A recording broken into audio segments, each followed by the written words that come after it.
this summit on regional economic integration, the leader of Rwanda and the leader of the Democratic Republic of Congo. It's an historic moment, I think.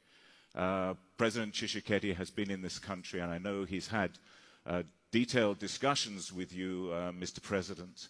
And I think this bodes well. People are taking it as a very positive signal about the prospects for regional integration across Africa, and also stabilization. Now, this year we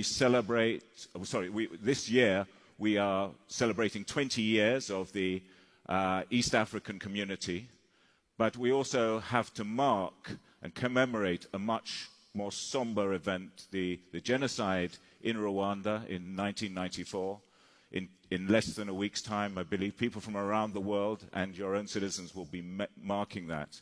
And I know at the same time, the people of Congo have also lost millions of people since the depredations of the 19th century, the looting expeditions and the effects of colonialism. And more recently, over the last 25 years, we've seen a succession of wars in the country which have debilitated Congo and have caused deep personal tragedy to that country and debilitated its capacity to generate its economy.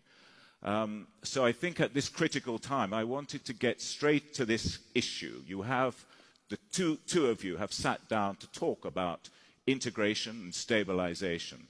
And I know you, President Tshisekedi, as part of your election campaign, said that your job as president is to end armed groups, the militias that have preyed on the Congolese people for so long, and close them down in Congo and usher in a new era of peace and stability. Now, could I first ask you, as a host, President Kagame, you've heard President Tshisekedi's promises to his own people, and I'm sure you've discussed this. And for many years, we've had this recurring problem of militia activity, particularly in eastern Congo, but across the country. I wondered what your government and your network within the East African community can do to deal with this problem. Well, thank you. First of all, I'm very glad that we have President Tshisekedi with us from the beginning in this forum, and it means a lot to us in Rwanda. I'm guest to the attendees of the forum and everyone. But to the point, I think you described it well from the start, how the problems, the tragedies of this region, whether it is Rwanda's or DRC's or generally the region, the tragedy we have seen in the many years past, are going to be overcome by not blame game, pointing fingers at each other, internal, external, because let's face it, you gave it a history that dates back into colonial times. Yes. That is a fact, it's real. It feeds into the other failures we experienced of our own, yes, meaning the African societies, leaders, across the board. So all that we've known, we've experienced, we've gone through, and I think so it suffices that today we look at the real way of getting forward and moving forward and finding solutions to the many problems instead of that. So, but it comes to a number of things, including what are our politics like? How are our people, the people of Rwanda, DRC, the region, the continent, being transformed. What is it that we can do together to actually bring about the transformation that we want, that has a meaning to our people? And we can't be thinking about that without thinking of all these kinds of root causes and the current causes of continued instability in different parts of our region, whether it is DRC or my country or other countries around. So the most important thing is, do we have leaders with this kind of good politics ready to work for our own people and bring them to participate? The citizens must participate in these things that in the end result into addressing these problems. We must also have leaders who are ready to cooperate, to work with each other. Because my problems in Rwanda, in many cases, end up being problems of DRC and the people of DRC, and vice versa. So we can't address that without cooperation, without working together, without really touching on the real root causes and the real issues of the day that we have to address. And there are possibilities with us, many opportunities to be able to actually address some of the things ourselves. There are inefficiencies, there is lack of resources and many things, but we have sufficient resources within ourselves, among ourselves, to actually call upon to deal with these matters. So that is where I would begin and start the discussion from. And President Tshisekedi has expressions he has made, the commitments he has made to his own people and to the people in the region. We have to believe him until we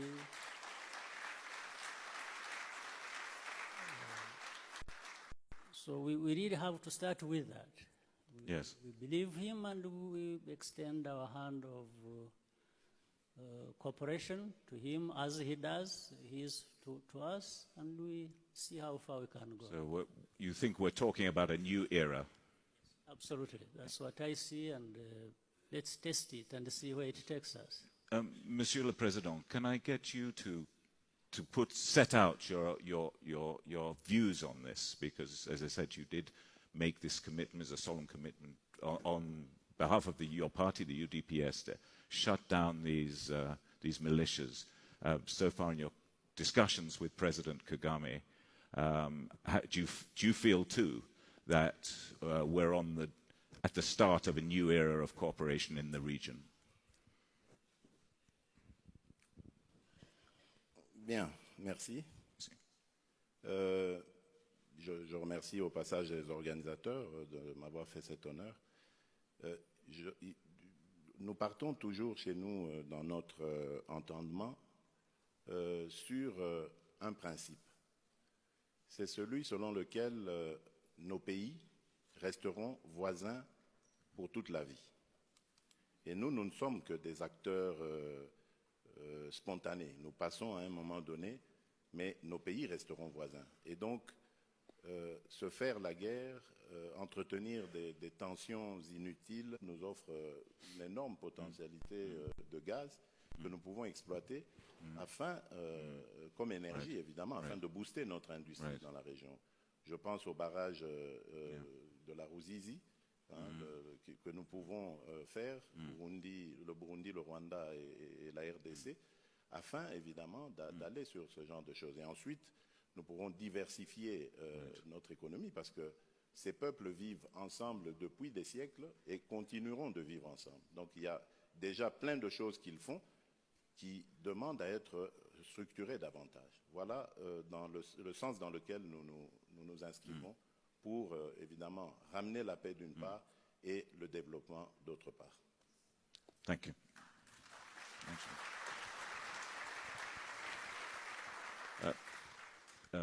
Monsieur le Président, in the last week, you've been doing some shuttle diplomacy. You've been in Luanda visiting President João Lourenço. You've been in Kampala visiting President Museveni, and now you're here with us in Rwanda.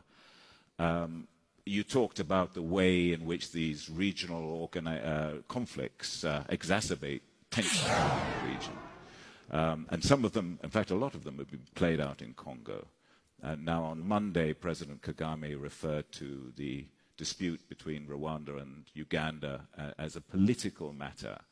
And I think part of that matter does seem to be connected with Congo and certainly historical, a historical connection with Congo. And I'm just wondering whether we can use this moment with you two leaders together to make a plea to end this logjam because of the damage it's doing to the sort of continental economic integration we want to see, and also the danger that we could see a dysfunction at a political and a security level. Would it help if this conference made a call for a regional summit between yourselves and President Museveni to try and resolve this security impasse that the region seems to be facing at the moment? If you could say, represent what President Museveni thinks about this, that would help us all, I think. Bien. Évidemment, lorsqu'on est responsable d'un des pays de la région, on ne peut manquer aborder cela avec son homologue. Je l'ai fait avec le président Kagame et également avec le président Museveni. Mais vous me permettrez de garder secret les conversations que nous avons eues. Ce n'est pas le lieu ni le moment d'en parler. Mais je reste convaincu, pour avoir entendu les deux personnalités, que c'est un passage difficile, un moment à passer qui est difficile, mais que nous n'irons pas jusqu'à l'escalade de la violence entre nos deux pays. De toutes les façons, la RDC est là, elle offre ses bons offices pour le cas où il y a certaines difficultés que nous pourrions éventuellement aplanir. Parce que notre vision, elle est celle de construire des ponts entre nous et non des murs. Voilà. President Kagame, can I get your views on this? Yes, my views are that if problems like these would be solved by summits, we wouldn't be having any problem at all. We have had many summits. With little progress. With little or no progress. But on the serious side, you see, we want to be serious with matters of stability, of development, and we can't achieve that without, as I said earlier on, without cooperation, without working together, without really focusing on the common interests of our countries, of our people, which we should be representing. At the same time, it's unfortunate that some of these serious matters, even efforts we all try to put in, are undermined by petty things, for example, if you think that you don't like President Kagame of Rwanda because you think what should happen in Rwanda is supposed to be dependent on you, on your views, on your decisions, and yet you are from outside. This is bad politics, and it characterizes some of the things we have had to deal with. And we have openly stated that it doesn't matter anybody from outside, whether you like me or you don't like me. the President Kagame is here as the president of Rwanda, as a business of Rwandans. It's their business. If they want Kagame, they will have him. If they don't want him, they remove him. Doesn't matter whether.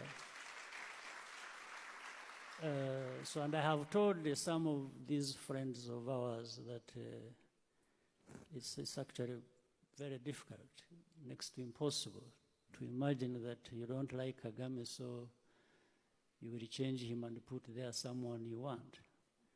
It's impossible. But people don't want to hear that. So, therefore, as President Tshisekedi said, it suffices if we chose to concentrate on things that matter to us as individual countries, as well things that matter to all of us together, working together, and then put aside some of these other issues. I think it's the kind of politics that, in fact, the problem you earlier again mentioned about Rwanda and Uganda, yes, there is a small component, just in terms of happening, that brings in DRC. Yes. But the root cause of misunderstandings between two countries, Rwanda and DRC, which are supposed to be really brotherly countries. The worst quarrels are often within families, aren't they? Absolutely. Yeah. But I think it must come to a point where the family must sit and realistically resolve these issues. But if not summits, I take your point. As a journalist, I've attended many pointless summits in my life. But if not summits, what? I mean, bilateral, close bilateral consultations. I know your foreign minister has been very clear on your position on the issue. Equally, the foreign minister of Uganda has set out. What mechanisms do you see in place to resolve this? Continuing to talk about our problems, because I think we exhaust the kind of logic of continuing to undermine each other and come to a point where we find the best thing is to cooperate and work together and accept each other. Right. Or to say the least, if we can't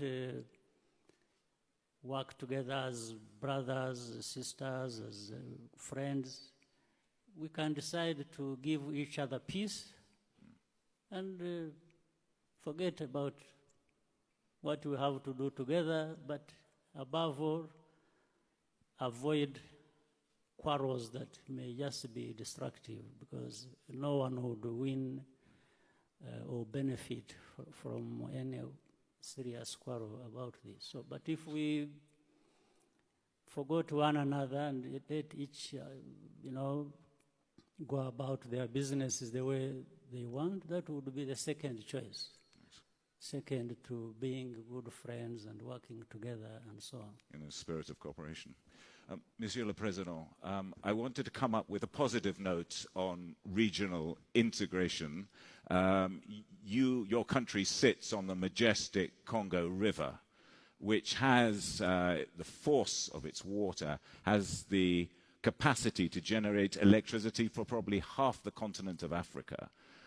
We've seen a succession of initiatives trying to dam that river at Inga, and we've now got Puti Inga, and Inga 1, Inga 2, and so on.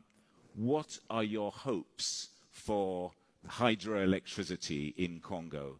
And finally, launching the great Inga project, Inga Dam project, and other projects I know you've been talking about, both to protect the environment in Congo, but also to meet the growing need for electricity across your vast country. Merci. L'hydroélectricité, évidemment, c'est une technologie dans laquelle le monde doit s'impliquer parce que, vous l'avez dit, il y a des besoins de préservation de l'environnement. Et le Congo offre par son fleuve d'énormes potentialités dans ce sens. nous avons dans le développement de l'énergie du barrage d'Inga, enfin d'Inga en général, une possibilité de distribuer de l'énergie à toute l'Afrique. Et donc, nous avons une vision globale, une approche globale de la question. Nous en avons discuté avec nos partenaires, j'en ai parlé avec le président du Rwanda, avec aussi Madame la présidente d'Éthiopie, pour voir ensemble, surtout l'Éthiopie. Vous savez qu'en ce moment, elle est en proie à une sorte de tension avec l'Égypte au sujet du barrage qu'elle s'apprête à construire. Mais là, je pense que si Inga se développe dans toutes ses phases, donc jusqu'à la phase 8, nous aurons 44 000 mégawatts à fournir de capacité. Et donc, à ce moment, le problème en Éthiopie ne se poserait pas. Donc, elle l'a trouvé intéressante, cette proposition, donc on va y aller. D'autre part, nous avons plus de 200 sites à l'intérieur du Congo qui peuvent également fournir de l'énergie. À peu près mis ensemble, on arriverait à 60 000 mégawatts. Donc, vous voyez qu'il y a d'énormes possibilités. Et au sujet de l'eau, qui est aussi une des batailles à venir, je pense qu'au niveau, on peut réfléchir à des solutions du style au niveau de l'embouchure, juste un petit peu avant la rencontre avec les eaux de l'océan. Il y a moyen de capter cette eau du fleuve et de l'envoyer via des pipelines à des pays qui en ont besoin, plutôt que d'aller dans ce qu'on a proposé à un moment donné au Tchad, c'est-à-dire le fait de dévier le fleuve Ubangi, ce qui va avoir des conséquences, y compris sur l'énergie, notamment les tourbières qu'il y a dans la forêt équatoriale et qui nous servent au monde entier de poumons, donc pour absorber. The two presidents, it's an historic opportunity to ask these two presidents sitting on the same platform together. It hasn't ever happened before, so you can be part of history.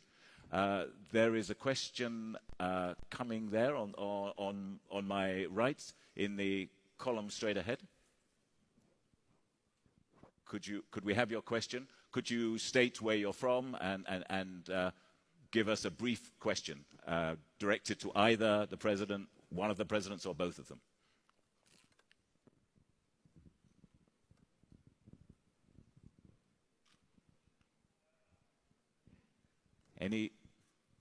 Do we have an awkward silence?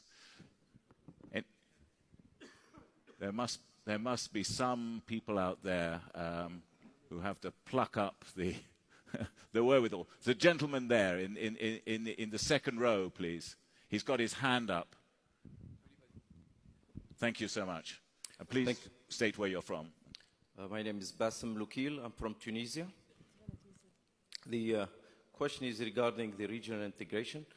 How much influence will the regional conflicts have eventually on the completion of the African Free Trade Area or Agreement, since it seems like almost all neighbors have some type of conflicts that hinder either trade or investments or movement of people. So far, I think half of the African nations have signed up for the Free Trade Agreement, and yet we keep on talking about regional conflicts, neighboring conflicts. How much will that be of a hinder to the completion of the Free Trade Agreement? Thank you. Thank you. Any other questions in this round? There's a hand up there. Yes, on my left. Please take the microphone. Thank you for giving me the microphone. I actually was about to ask the same question, and I'm asking it as a businessman. Okay. I'm not. Please, could you say where you're from? My name is William, and I'm from the Democratic Republic of Congo. Thank you. And I'm asking to President Kagame that I commend for his achievement here. But yes, I know that it's a big challenge for you to try to convince the other countries to change from being countries as such, because when you look at it, Europe today is it's different presidents that are like governors of different entities and are working together. African countries, to travel from one African country to another is a big issue. We're talking about conflict, but before we even go to conflict, it's very difficult to just cross from one border to another. You have been complaining yesterday of the fact that it's a challenge to convince your colleagues. I want to know what they tell you. What is their problem? Why aren't they ready to start opening those borders? Please, thank you. Thank you. Mr. President, Yeah. clear question there. What's the problem?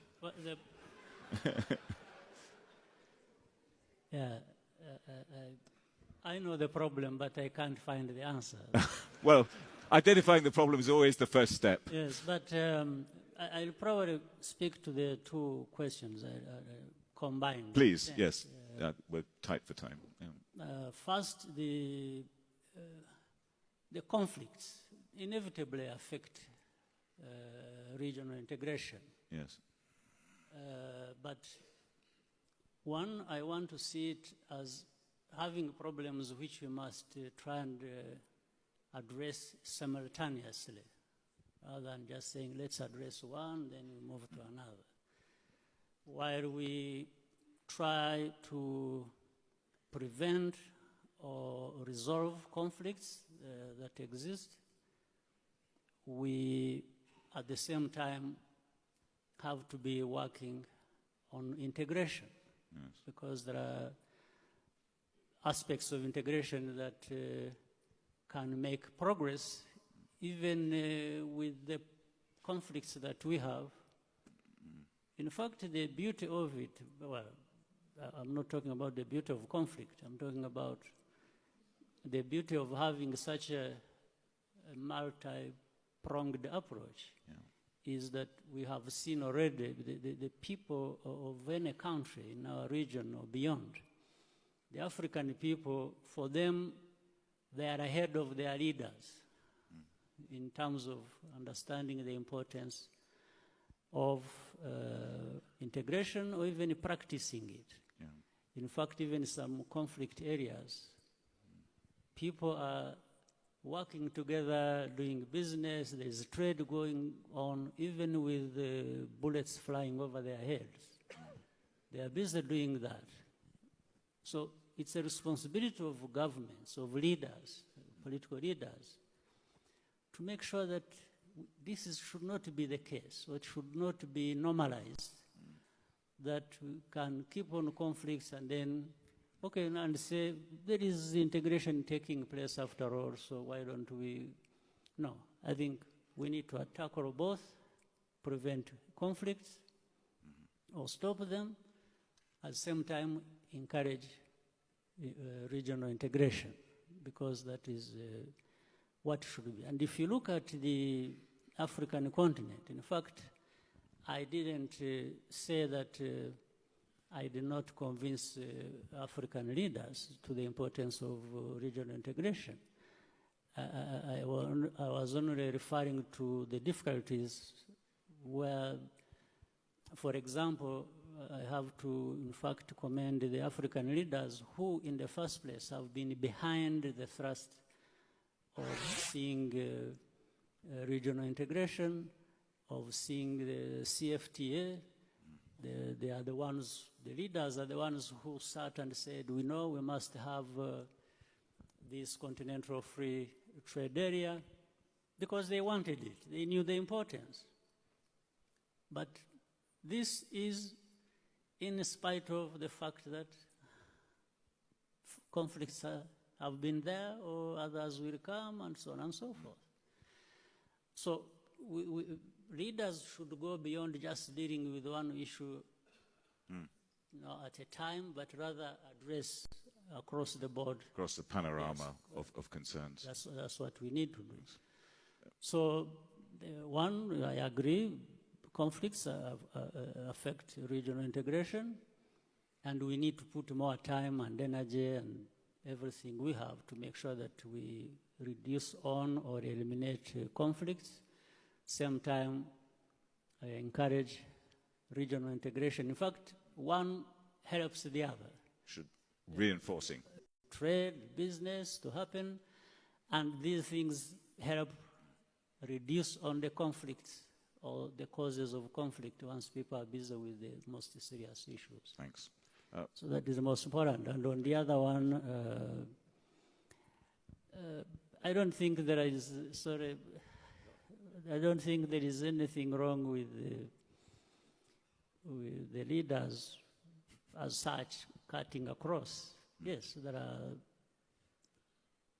places you can say they have a problem, there are others that don't have much in terms of problem. And so we try to see how, again, come back to the point of working together. But the other part, let me leave it to my brother, friend, and President Tshisekedi to say something about it. Monsieur le Président, what is the problem, in your view? D'abord, félicitations au président Kagame pour cette initiative du libre-échange qui, de toutes les façons, est appelé un jour en Afrique à se matérialiser. Il n'y a rien à faire, il faut tendre vers là. Mais évidemment, il y a ces problèmes posés par M. Bassam, si mes souvenirs sont bons, si je me rappelle du nom, à propos évidemment des conflits. Évidemment, les conflits minent sérieusement le développement de l'Afrique. Mais je crois que la résolution, elle ne peut pas se faire, je ne crois pas qu'elle puisse se faire d'Addis Abeba, siège de l'institution de l'Union africaine. Je crois plutôt que les sous-régions aujourd'hui ont acquis une capacité, une influence, j'allais dire, importante dans l'Afrique. Je vais l'illustrer par 3 exemples rapidement. Au Congo, mon pays, c'est grâce, je dois dire, à l'intervention de la sous-région que nous avons évité un grave conflit post-électoral. Elle a joué un grand rôle. Et d'ailleurs, même lorsque, à l'époque, dans l'opposition, nous allions frapper à la porte de nos partenaires internationaux, tous nous renvoyaient à la sous-région, à nos partenaires sous-régionaux, pour essayer de débloquer la situation. À la CEDEAO, même chose. Souvenez-vous, lorsqu'il y a eu le fameux coup d'État manqué après la destitution du président Compaoré, c'est la sous-région qui est intervenue pour mettre fin à ça et revenir à l'ordre démocratique. Même pour la SADC. La SADC, il y a eu la crise au Zimbabwe, c'est encore... donc, vous voyez, je crois qu'il faut accentuer les rôles des sous-régions et au même moment travailler sur, j'allais dire, une sorte d'égalité de critères, un peu à la manière de l'Union européenne lorsqu'elle s'apprêtait, par exemple, à intégrer de nouveaux pays. Les pays qui étaient déjà en Union avaient atteint un certain niveau et exigeaient certains critères aussi aux adhérents pour commencer ensemble. Je crois qu'il faut aller comme ça, étape par étape.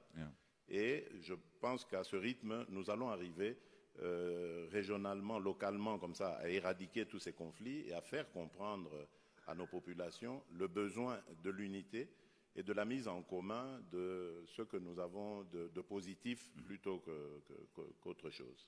Voilà. Merci, Monsieur le Président. The clock has declared war on us and is about to beat us, unfortunately. We have another few items, so it remains to me to thank you both profusely. Merci bien, Monsieur le Président. And may I wish you well on behalf of the Forum in your new work in Congo. I know you've got a very difficult few weeks ahead of you with the internal political, shall I say, negotiations. But from talking to your team, I understand that you're on top of things, and we look forward to seeing the new Congo under your leadership. Thank you so much for attending this conference. Sincere thanks. Thanks. Monsieur President, thank you so much for hosting.